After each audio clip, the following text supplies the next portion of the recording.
Hello, what's going on YouTube? This is J Money here, and I'm bringing you guys a new video regarding some possibilities of the new format and what I believe will not happen. And first off, I want to start by talking about just trap cards in general. This is what the video is going to be about today. It's going to be about the return of trap cards and can they really still be viable.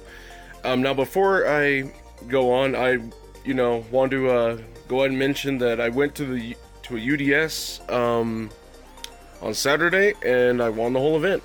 I won the whole event with World Chalice. We were still playing by old format, so it just goes to show the power of the deck. Pre-ban list, but now we got extenders like Monster Reborn and all that good stuff. Max C is out of the game, so it could be looking real good right now. But anyway, that's besides the point. Let's go ahead and get started. When I first initially saw this ban list, I was hyped. I was pretty hyped about the return of all these, amazing trap cards I was playing at multiples back in 2012 in wind-up format and all that good stuff.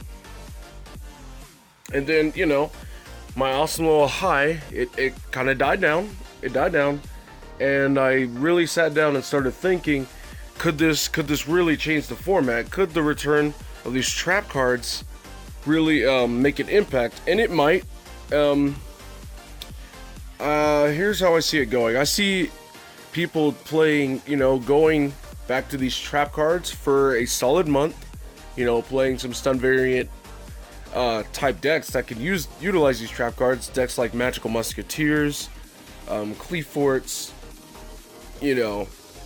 stun based decks like decks with Thunder King and Spectre Border and all that good stuff.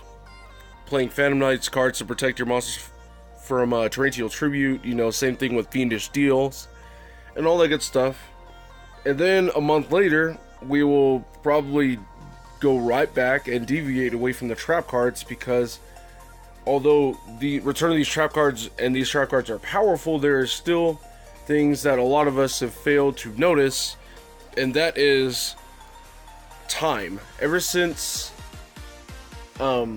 these cards like Bottomless, Judgment, and Torrential have went down in numbers, time has passed, and we have just had a lot more forms of back row removal over the years. And I'm not specifically talking about just straight on spell spot removals, but that is something I'd like to mention. I like to mention things like, Twin Twisters, things like Heavy Dust Storms or Heavy Storm Dusters, and just recently, Hey Trunade. That is a card that can really do something against heavy back row decks. That is something people have failed to realize is, unless you opened Solemn Judgment to stop things like Twin Twisters and Hey Trunade, any deck that's playing heavy amounts of back row is going to be at a disadvantage. Now, that's not the only thing that I believe that puts back row heavy decks in the back seat. The problem is, the damage has already been done. The format have already sped up so much to where it's meant to outpace back row heavy decks, unless you're playing a bunch of floodgates. But again, we have so much spot removal now that it's not even funny. Not only that, we got so much spot removal in the form of monsters, and the fact remains, back row heavy decks, or decks that use quite a few back row, will always be 2 steps behind if you lose the die roll. If you lose the tie roll, you're automatically 2 steps behind, because not only is your opponent establish the board, but they can also have their set Twin Twisters and all that set up ready to go after you set your cards. I mean, can cards like Solemn Judgment and Torrential Tribute and all that good stuff can they really make a huge difference? Once, if you lose a die roll, what is those Torrentials and Solemn Judgments doing when you end phase sleeper pop 2 and then draw phase pop 2 more? What is the deck really doing? And even if you don't open sleeper, let's say you do win the die roll and you set up your cards, it's so easy to just play through back row now, because decks nowadays just have so much recursion and so many ways to just keep bouncing back, and the back row just can't keep up.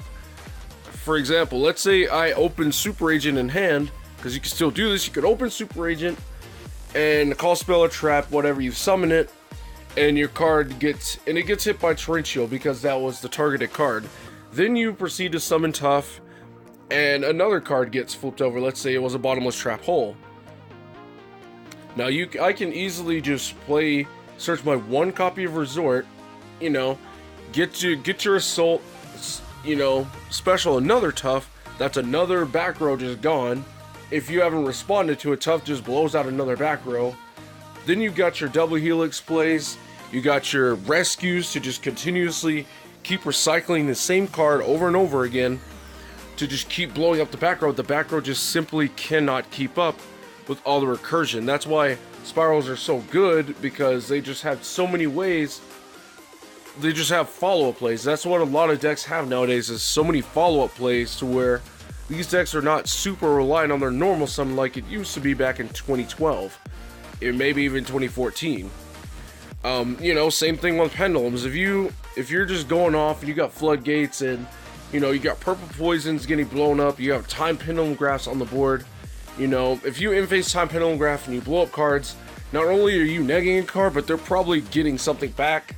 Granted, Double Iris is banned, but you still have things like Black Fang, Purple Poison blowing up another card, etc. You have things such as that, and then you probably got Astragas Sorcerers netting you more advantage, and it's just a downhill battle. Not only that, but you know, again, you know, decks like World Chalice, I could even get stopped. I can play a couple cards and use up with two of your cards to stop, you know, a couple of mine, and next turn I can start banishing cards like Legacy and activating Heart and starting this over, and I'm just severely outpacing the back row. And that is the problem with back row, is back then it was hard to outpace back row. Now with all the grave effects and all the recursions from the graveyard and all these ways to summon monsters from deck, summon monsters from hand, with these newly introduced spot removals ever since the limitation of Torrential, Bottomless, and the ban of Solemn Judgment in the forms of Galaxy Cyclones, Twin Twisters, and the new Hatronade, and now even cards like Heavy Storm Duster. If it's back row deck against back row deck, you lose a die roll, you'll just get blown out by a Heavy Storm Duster, and that is, you know, the problem that I've been seeing. You know, and not only that, but the side deck is still a thing. You know, I see for the first month, we will, you know, test these things out, and then as you know, we realize really quickly when we start siding Royal Decrees, and even cards like Duelist Alliance, because I used to side that a lot when Paleos was a deck and other decks were a thing. I was playing this in Dinosaurs, and even Zodiacs, I would play Duelist Alliance to limit how many back row they can play, and it's just so crippling. It's just such a crippling advantage to the non-back row player, to where the back row player may as well just scoop up the game unless they sided any Typhoons, because I mean they should, if they know for a fact their weakness is cards like Decree and, you know, Genzo and Legacy of the Duelist. Legacy of the, you know, cards like that are just really, really stupid and really oppressive, and it just flat out loses you games. And, you know, when you got things like Light Stage, you know, stunning back row as well, you know, you already have a back row you can't use that you're probably going to end up sending to the graveyard later, but then you're going to use another back row to stop things like Candida.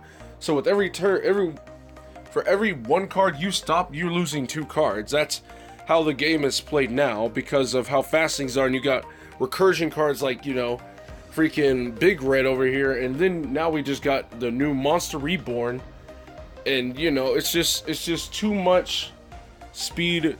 It's like the moment you enter a card, it hits the graveyard, it has a use in the graveyard, making you have to use another back row. You know, it's already bad enough to where if you're going second, you have to deal with an in-phase Buster, banish, and then a tag out, and then have to deal with the Tornado Dragon the next turn.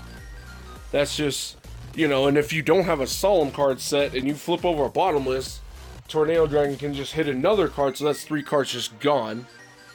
And so this is my issue with trap cards, is the fact that the format is still too fast and there's too many ways to just use up all the back row because of all the Grave Recursion and of all the follow-up plays that come with these decks. That is my issue, and that is a very, very sound issue. Again, I see these decks seeing play for about 2 months, or a month to maybe even 2 months max, but reality will sink in, and